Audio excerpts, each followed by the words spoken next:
Hai semuanya, perkenalkan nama aku Sekar Gani Nasya Salsabila dengan NIM I1A025003. Saya Fairuz Syifa Naila dengan NIM I1A025038. Saya Deviani Putri Nauraya dengan NIM I1A025015.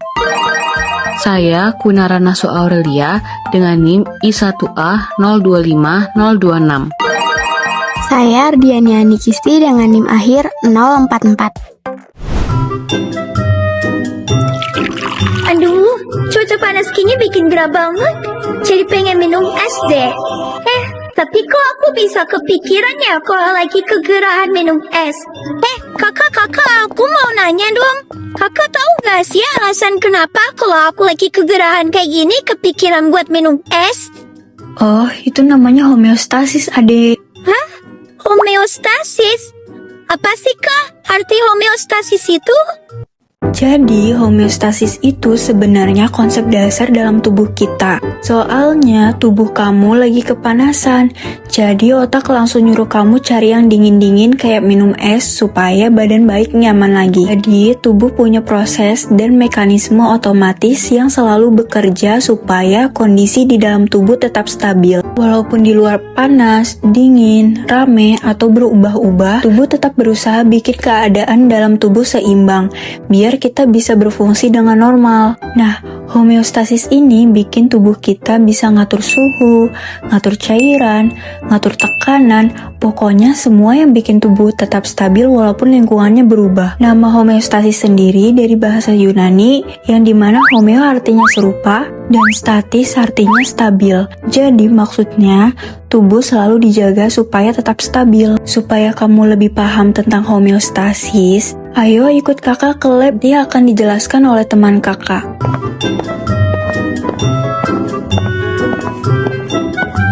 Pentingnya homeostasis.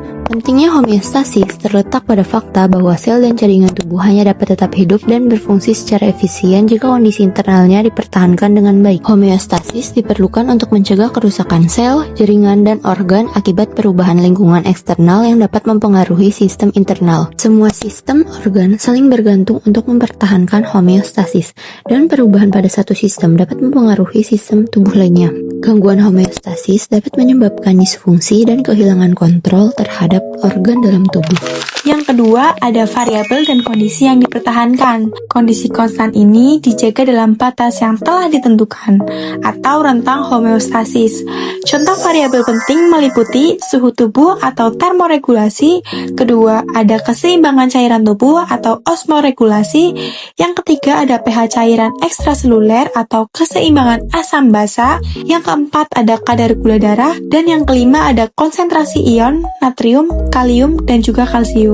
Selanjutnya yang ketiga ada mekanisme regulasi. Regulasi homeostasis melibatkan 3 mekanisme utama dan dikendalikan melalui sistem tertentu. Yang pertama ada mekanisme utama, yaitu meliputi osmoregulasi, termoregulasi, dan regulasi kimia. Kontrol melibatkan kontrol lokal, respon parakin, dan autokrin.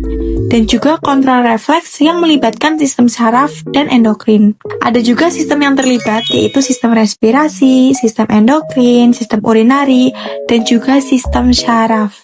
Ada contoh spesifik homeostasis. Yang pertama, keseimbangan glukosa darah.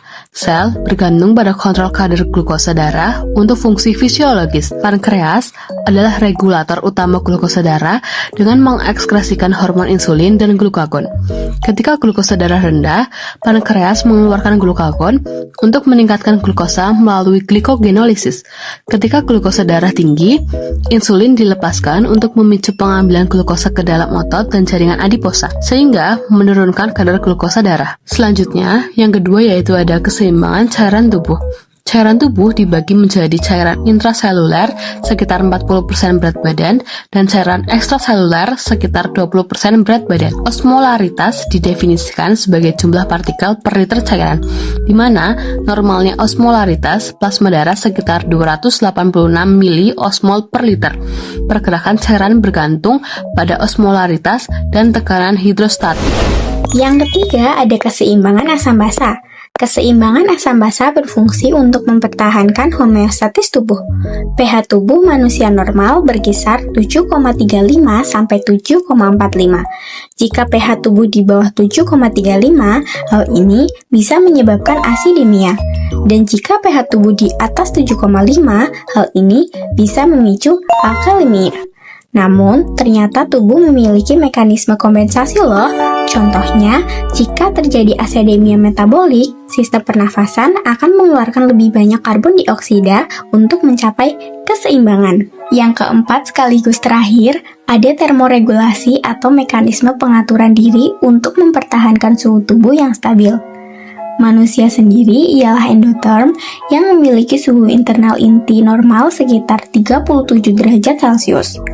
Untuk mempertahankan suhu inti, ada 4 metode yang bisa dilakukan oleh tubuh, yaitu penguapan, radiasi, konveksi, dan konduksi. Termoregulasi sendiri memiliki 3 mekanisme utama, yaitu penginderaan aferen, kontrol pusat, dan respon eferen. Jadi, kesimpulannya, homeostatis adalah alasan kenapa tubuh kita bisa tetap berfungsi meski kondisi lingkungan berubah. Semua organ bekerja sama, saling mendukung, dan saling menyesuaikan demi satu tujuan, yaitu menjaga keseimbangan tubuh. Nah, maka dari itu, jangan lupa jaga gaya hidup kalian, biar tubuh kalian juga bisa mempertahankan homeostatis dengan baik. Terima kasih sudah menonton video kami, sampai jumpa di video berikutnya. Dadah!